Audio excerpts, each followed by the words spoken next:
Hi, I'm Tanya, the creator of Caregivers Coffee, and today I want to talk about something that doesn't get enough attention: traveling as a caregiver. Because let's be honest, when you're responsible for another person's well being, vacations don't feel simple. And that mental load doesn't exactly pack itself away. I want to walk you through exactly how I prepare for a trip, not perfectly, but practically, so that you can travel with more confidence and less chaos. Caregiving doesn't take vacations, but you definitely can. And let's just admit it, the travel season hits differently when you're a caregiver. While other people are dreaming of beach days, you're calculating medication times, mobility needs, and what ifs. Over time, I've learned that peace of mind doesn't come from controlling everything.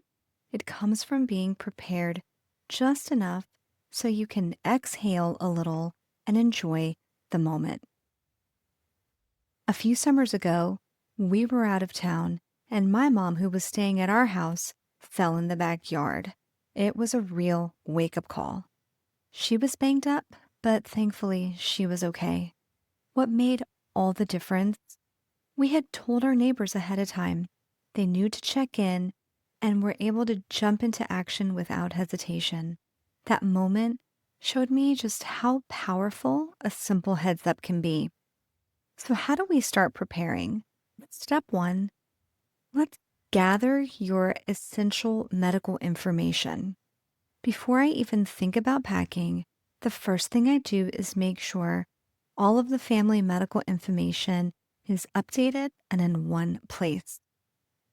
I know it can feel like a lot, but actually, I created something to make it easier for you.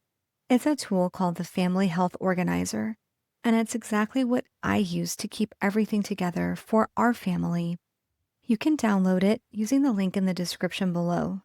Here's what you want to gather: a medication list with a name, dose, and how often, allergies and reaction, their medical history, and ongoing diagnoses, as well as emergency contacts. Remember to include yourself, neighbors, friends, trusted family members, and providers.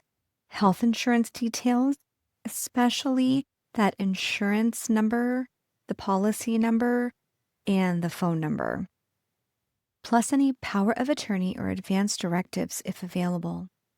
Even if it's not perfect, having most of it ready is better than none of it, because when you need it, it will be priceless. Step two, I always store our information digitally and physically. I keep the digital copy in my Notes app, but you could also use Google Drive. Then I screenshot it so that it's on my phone, even without Wi Fi. I print a hard copy and keep a folder at home. And heads up, even with an upgraded Wi Fi on a cruise or a remote trip, can fail. On our Alaskan cruise, people were literally lined up at the business center just to get a signal. Plan like you'll be offline and prep accordingly. Just as an aside, here's why I love cruises. Cruises are one of our favorite ways to travel as a multi generational family. Here's why: everyone gets to move at their own pace. Meals and logistics are handled. Best of all, there's a medical team on board if you need someone quickly. But here's the catch: excursions can be a little tricky, especially if they involve uneven ground and steep pathways. We learned this the hard way when we did that Alaskan cruise. Mobility needs don't stop at the ship. On that same trip, we had to turn around and we met a medical helicopter for an emergency evacuation for someone on the cruise. It reminded us why taking a cruise with your elderly loved ones is oftentimes the easiest way to travel together. Thankfully, this family had access to emergency health care when they needed it. Step 3, set up your communication plan.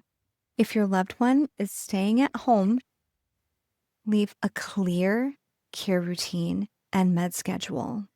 Make sure backups have access to your family health organizer and leave a printed version in a really obvious spot.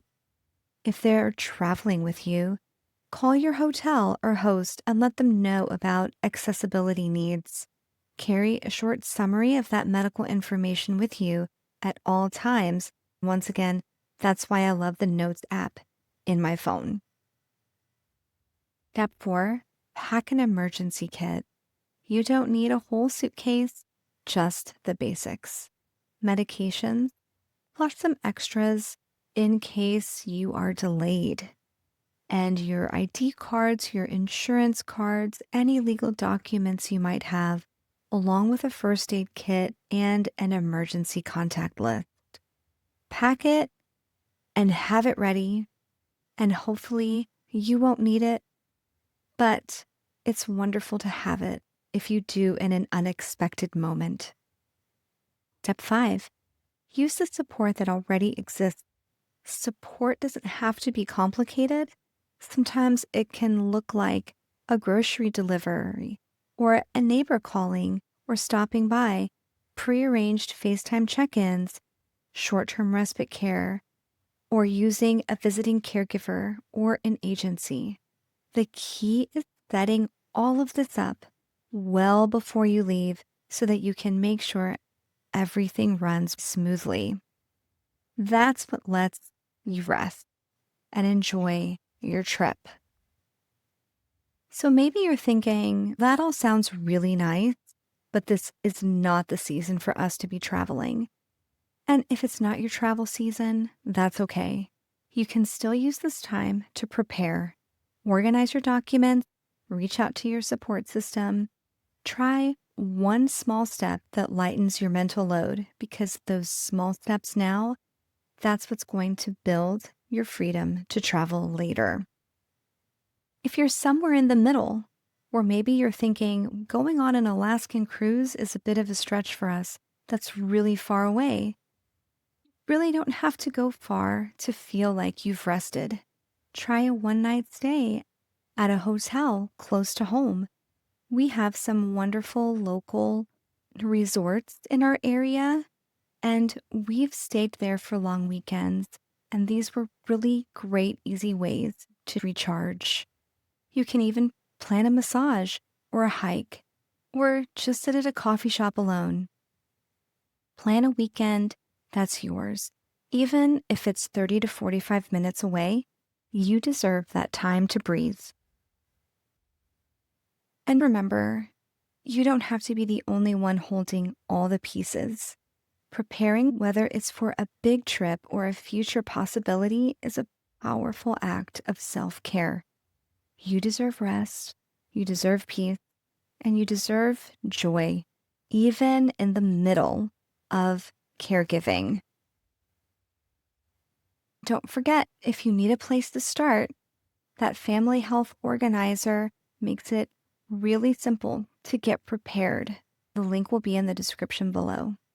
If this video helped, I'd love for you to subscribe, leave a comment, or share it with a fellow caregiver who needs the support. I'm Tanya with Caregivers Coffee, cheering you on every real life step of the way.